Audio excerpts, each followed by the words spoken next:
Hey, what is up, all you lonely watchers out there? Yokai Watch had a boom throughout the mid-2010s in Japan. Yokai Watch 1 and 2 were massive hits, but the sales started to trail off a little, starting with Yokai Watch Blasters. Because of this, Level 5 began experimenting with the series. Yokai Watch 3 brought the characters to America, as well as introducing Haley Ann Thomas, an otaku girl who resonated with the American audience but not so much the Japanese. The anime at this time was also shifting from the storylines based on American Yokai of the Week to the controversial Kyore series of shorts and segments based on the gang from Blasters T. Season 3 in general was all over the place, and it felt like they were throwing anything possible at the wall to see what sticks. This all led up to the franchise getting a big thematic shift with the fourth mainline theatrical release, Yokai Watch Shadowside. This movie ushered in a brand new, slightly more mature era of the franchise that lasted for many years, shaping the series as we know it today. With how much I love this era of the franchise, it would be a crime to not look back on the movie that started it all. Hi, I'm Jamie, aka LonelyFubuki, and this is the much needed and long overdue review of the fourth Yokai Watch movie, Yokai Watch Shadowside, Revival of the Oni King.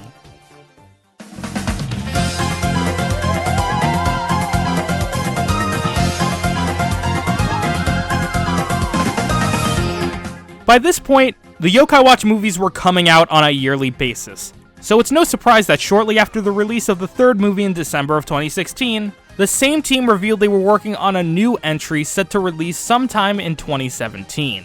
We wouldn't get any more news on this film until a July issue of CoroCoro revealed both the name and the release date of December 16th, 2017. It was clear now that this movie would be a little different, with the Shadowside transformations also being revealed in this issue alongside Jibanyan, Koma-san, and the lowly Whisper who lacked such a form. Shadowsides were said to be powered-up forms of yokai that they could take in the future by harnessing their dark energy. Hino himself described the film as a horror comedy that was much better than the previous entries. A trailer dropped in October and the film saw no delays in production, which was a relief after how disastrous Movie 3's development history was. Keep in mind that while the movie was never localized, some characters from this movie appeared in later localized media such as the manga or the Animax English subs of the Shadowside series. For that reason, I will be referring to characters by their localized names if they have them.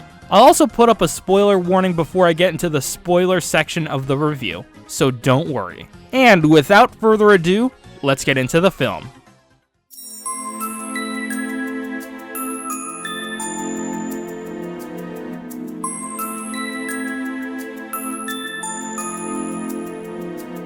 The story starts with exposition about how a legendary watch user had his ability taken away from him by the rulers of the yokai world destroying his watch, which was done to preserve the balance and protect both the human and yokai worlds. We then cut to 30 years in the future where we get to meet three new characters. Cole, a kid who's seemingly forgotten by his parents and carries the burden of being unwanted every single day. Summer, a very selfless girl who constantly looks out for others in a way that can be very self-destructive. And Bruno, the last born to a family of sorcerers who had a strong connection with yokai for centuries.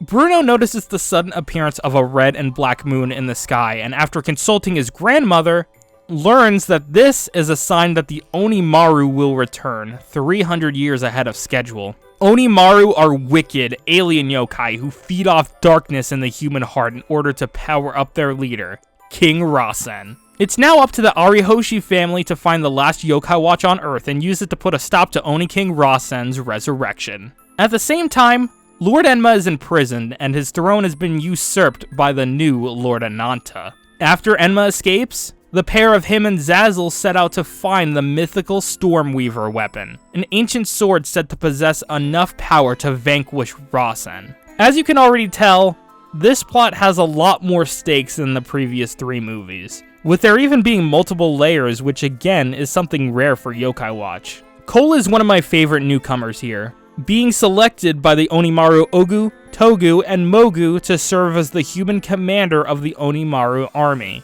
due to the deep despair caused by rejection from society and his parents. He isn't an inherently evil character, nor does he come off that way. Just a guy who's good deep down, but has a hard time letting it out due to his feelings of abandonment. Having Summer as a strong female protagonist is great too. She's not nearly as charming and relatable as Haley, but she has a strong heart, and I quickly grew to sympathize with her. Bruno, on the other hand, is quite eccentric in comparison to those two, which can be seen in his total departure in style. I also love chubby protagonists, and we need more of them. We also have some returning yokai friends with a bit of a twist. Whisper is taken a lot more seriously here, being tasked with finding a human that the Yokai Watch deems worthy. Jibanyan is a lot tougher and a lot stronger in the future, actively wrecking the cars and trucks that tormented him for fun. But he still has a soft side deep down. Koma-san is a more go-with-the-flow kind of guy this time around, and his design is just that of a normal dog, which leads him to do some very normal dog things.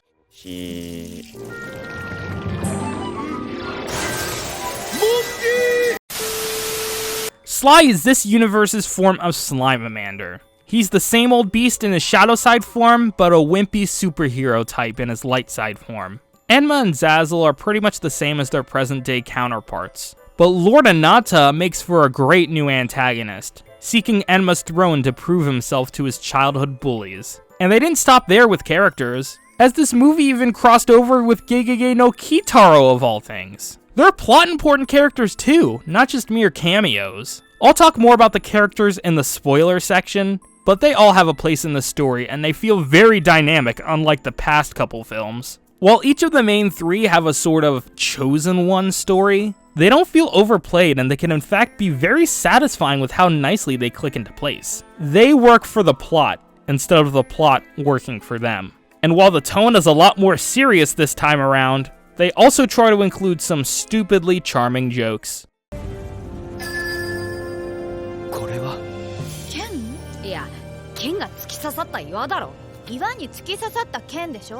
The art style for this movie is fittingly immaculate. Although the third movie wasn't the best for many, many reasons, they took that 3D modeling experience and applied it here beautifully. Most uses of 3D are spoilery, but believe me when I say, it looks really good. The 3D models stand out while still looking like they belong in the rest of the 2D animated world, which is really impressive. The fights in this movie are also a huge step up from normal. Each battle feels warranted and it's filled with lots of stellar action and sound design. Even the lighting and colors look far better than previous films, with the backgrounds featuring so many more details. It's clear that this film got a higher budget. Now, for the rest of this video, I will be talking spoilers, as the last act has a ton I want to talk about. Skip to this timestamp to avoid it. You have been warned. While Summer and Bruno try to recruit yokai to stop Cole, Ananta decides to join Enma and Zazzle and assist them in the search for the Stormweaver. Also, I really love this shot. It reminds me how Enma is literally a short king and we stan it. Meanwhile, Cole's pure heart is starting to reject the Onimaru's power, prompting the Onimaru leader to toss him aside, as well as the Onimaru Ogu, Togu, and Mogu, who attempted to protect him. Cole, however, gets up and sacrifices himself for their sake. I can't stress enough how good of a performance Yodai Chiba puts on here. For Yokai Watch, these are really intense screams, and intense screams in general. After the main crew catch up and save him, someone he knows needs to enter his mind and cleanse it of darkness before the Kigan gear, aka the item used to command the Onimaru, consumes and kills him. And this is where Kitaro comes in. This shot will never not look strange to me. It's at this point that Summer enters Cole's memories and shows him what could have been if he let people into his heart. Besides the obvious fact that baby Cole and baby Summer are absolutely adorable, the weeping of baby Cole absolutely broke my heart here. And while I don't fully agree with the message that his parents' jobs gave them an excuse to ignore their son, it was still a very touching moment and one that I can sort of relate to in a way. Cole is brought back just in time to see Oni King Rasen rise, as well as the creation of a new Yokai Watch, the Yokai Watch Ogre. He uses his newfound power and wisdom to retrieve the Stormweaver, and the mighty Lord Akala accepts his plea. Waka. Yokaro. Ware no chikara, onushi ni azuke yo. The crew then attempt to fight back and cash in on all the power they've been collecting throughout the movie, but it is to no avail, with Rasen even attempting to kill Summer. This is also the first time Yokai Watch Media has ever depicted blood, and it kind of hits hard. But also, it turns out Azure Dragon comes to save Summer from drowning because she protected him while he was alive? What? Azure Dragon is one of the last yokai I would have expected to appear in this movie, and oh my god, he looks so good in 3D, it's just... He then lets Summer call upon the power of his other friends, which supposedly vanquishes Rasen.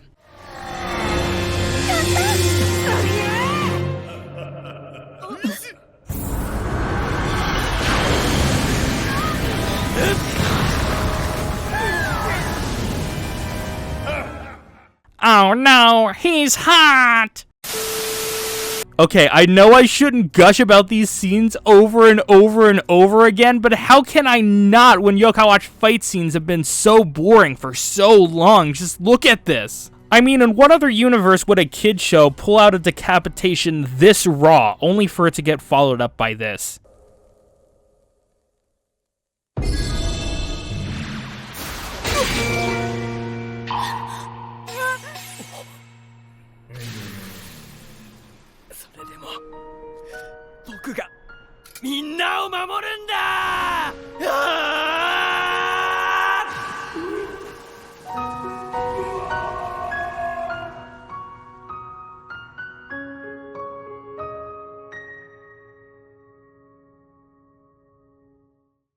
This is personally the scene that made me lose it, making this the first piece of Yokai Watch media to make me cry. But it doesn't last long, because Ogu, Togu, and Mogu sacrifice themselves to revive Toma, completing the circle and concluding the film. This movie really changed the course of Yokai Watch, with the credits immediately setting it up for a full anime series which became the basis for the upcoming Yokai Watch 4's plot. I will forever be grateful for the Shadowside era, as it's the one that made me re-enter the fandom, with Yokai Watch 4 not only being my first, but my favorite entry in the series. For building an incredible story, for introducing the series' best characters, and for leading me to even making YouTube videos like the one you're watching right now, it would be a crime for me to give this movie any less than an S rank. I know this video is filled with mega bias, but hey, you watched it all the way through. And even if this movie doesn't hold a special place in your heart particularly, I'm sure everyone here has at least some credit to give. Thank you all so much for watching, and I will see you all on the shadow side. Bye bye, my lonely watchers.